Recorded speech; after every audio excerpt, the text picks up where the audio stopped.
जो इनफर्टिलिटी की वजह होती है वो मर्द भी हो सकता है, औरत भी हो सकती है, लेकिन आज हम बात करेंगे फीमेल्स कॉज इन्फेक्शंस जैसे कि एसटीडीज, जैसे कि यूटीआई। मेडिसिन के लिहाज से इसको 3 तरीके से ट्रीट किया जाता है। डाइटरी यानी ग़िज़ा से, दूसरा मेडिसिन यानी दवा से, तीसरा आईबीटी यानी कि इलाज बिल तदबीर।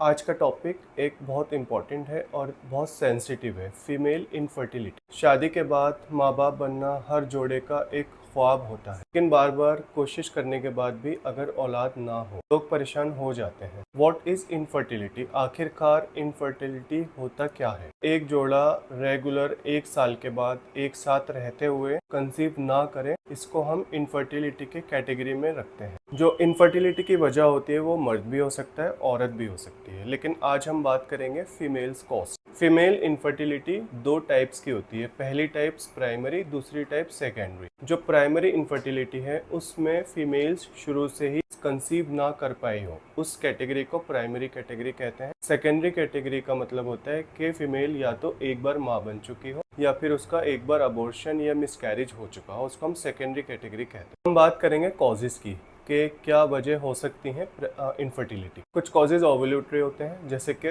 ठीक से ओवुलेशन का ना हो। ओवुलेशन का ठीक से ना होना, इसके पीछे सबसे बड़ा कॉज है हार्मोनल इम्बैलेंस, जिसकी वजह से पीसीओडी, पीसीओएस, थायराइड इसके पीछे के कॉजेज हैं, जिसकी वजह से इनफर्टिलिटी हो जाती है। लेकिन फेलोपियन ट्यूब से ताल्लुक़ रखते हैं कुछ कॉजेज, जैसे कि ट्यूब का ब्लॉक होना या डैमेज होना। अब ये ट्यूब का जो ब्लॉकेज होता है ये ट्यूबरक्लोसिस जैसी कंडीशंस में हो जाता है या पोस्ट पेल्विक सर्जरी के बाद भी देखा जाता है। कुछ कॉजेज यूट्रस से ताल्लुक़ रखते हैं, जैसे कि फिब्रॉइड यानी गांठ। ये गांठें पानी की भी हो सकती हैं, ये गांठें चर्बी की भी हो सकती हैं, जो वजह बनती हैं इनफर्टिलिटी की। फोर्थ, कुछ रीजंस लाइफस्टाइल से ताल्लुक़ रखते हैं, जैसे कि ओबेसिटी, अल्कोहल, जैसे कि स्मोकिंग, के जंक फूड, जैसे कि ज़्यादा एसी में रहना, जैसे कि स्ट्रेस। फिफ्थ, इन्फेक्शंस जैसे कि एसटीडीज, जैसे कि यूटीआई, जैसे कि पेल्विक इन्फेक्शन। एज 35 के बाद अक्सर फर्टिलिटी खुद ही कम होती चली जाती है। कहूँगा आपको यूनानी पर्सपेक्टिव। पहला सबब यूट्रस और बॉडी में हरारत यानी गर्मी का बढ़ जाना। अब यूट्रस और बॉडी में आखिरकार गर्मी क्यों बढ़ती है? ये स्ट्रेस की वजह से हो सकता है या किसी डाइटरी इंटेक की वजह से हो सकता है, या कभी कभी दूसरे डिसऑर्डर्स का असर यूट्रस पर आ जाता है, जिससे यूट्रस में हीट बढ़ जाती है। जब इन सब वजूहात की वजह से यूट्रस कमज़ोर हो जाता है, जिसकी वजह से वो इनफर्टाइल हो जाता है। दूसरा रीज़न होता है यूट्रस का ठंडा हो जाना, बारिद हो जाना। इसका सबसे बड़ा रीज़न होता है फैट का एक्यूमुलेशन। जब यूट्रस और अराउंड द स्ट्रक्चर्स में फैट एक्यूमुलेट होगा तो जिस रीज़न्स की वजह से कुछ पैथोलॉजिकल कंडीशंस वहाँ पर पैदा होती हैं और वो इनफर्टिलिटी कॉज करती हैं। तीसरा कॉज है रतूबत, यानी कि यूट्रस के अंदर वाटरी कंटेंट बढ़ जाते हैं, जिसकी वजह से यूट्रस कमज़ोर हो जाता है और इनफर्टाइल हो जाता है। ये यूट्रस और सराउंड द स्ट्रक्चर्स को लूज करता है, जो एक वजह होती है इनफर्टिलिटी की। फोर्थ वन, ज़ोफ़े आम, यानी कि दिल, दिमाग, जिगर, यूट्रस का आम न्यूट्रिशन वैल्यू के कम होने की वजह से कमज़ोर हो जाना, जिसकी वजह से एग की क्वालिटी पे फ़र्क पड़ता है और ये कॉज करता है इनफर्टिलिटी का। अब हम बात करेंगे यूनानी ट्रीटमेंट ऑप्शन की। यूनानी मेडिसिन के लिहाज से इसको 3 तरीके से ट्रीट किया जाता है। डाइटरी यानी ग़िज़ा से, दूसरा मेडिसिन यानी दवा से, तीसरा आईबीटी यानी कि इलाज बिल तदबीर।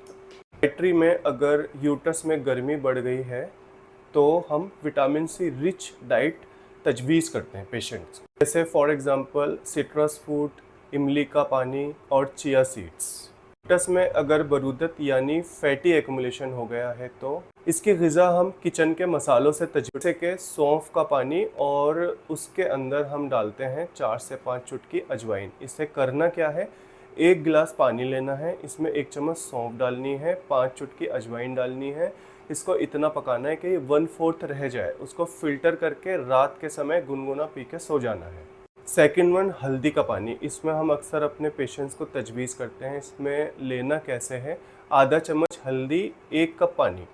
इसमें आपको हल्की आंच पे बॉईल करना है, जब ये हाफ रह जाए छानना है और 2 चुटकी काला नमक मिलाकर पी जाना है। अगर ये जर्नल वीकनेस की वजह से ये कॉज हो रहा है तो इसमें हम अक्सर ड्राई फ्रूट्स और देसी घी जैसी ताकतवर चीज़ों को प्रिस्क्राइब या तजवीज़ किया जाता है। पार्ट्स पर हम इसमें कुछ दवाएं देते हैं। फॉर एग्जांपल माजून दबीतुल वर्द, माजून मुकव्विर रहम, माजून मूचरस, सिरप महरीन है। ट्रीटमेंट का तीसरा पार्ट यानी कि IBT, इलाज बिल तदबीर। मसाज करते हैं, मेडिसिनल बाथ देते हैं, कपिंग करते हैं और डिटॉक्सिफिकेशन करते हैं एंड एक्सरसाइजेज बताते हैं। जब कोई एडवांस केस आता है तब हम इस ऑप्शन को यूज़ करते हैं IBT। मेडिसिनल पार्ट पर हम आपको रिकमेंड करेंगे पहले आप अपने नियर बाय यूनानी कंसल्टेंट से पहले इसको तजवीज़ कराएं, उसके बाद ही कोई मेडिसिन लें। अगर आप हमसे कंसल्ट करना चाहते हैं तो हमारे यहाँ दोनों ऑप्शन है, ऑनलाइन भी ऑप्शन है, ऑफलाइन भी ऑप्शन है। आप नीचे दिए हुए नंबर पे कंसल्ट कर सकते हैं। हम तीनों ऑप्शन को पेशेंट को देखते हुए यूज़ करते हैं। तो पेशेंट को कंसीव हुआ है, पेशेंट को बच्चे हुए हैं, हेल्दी बेबीज़ भी हुए हैं।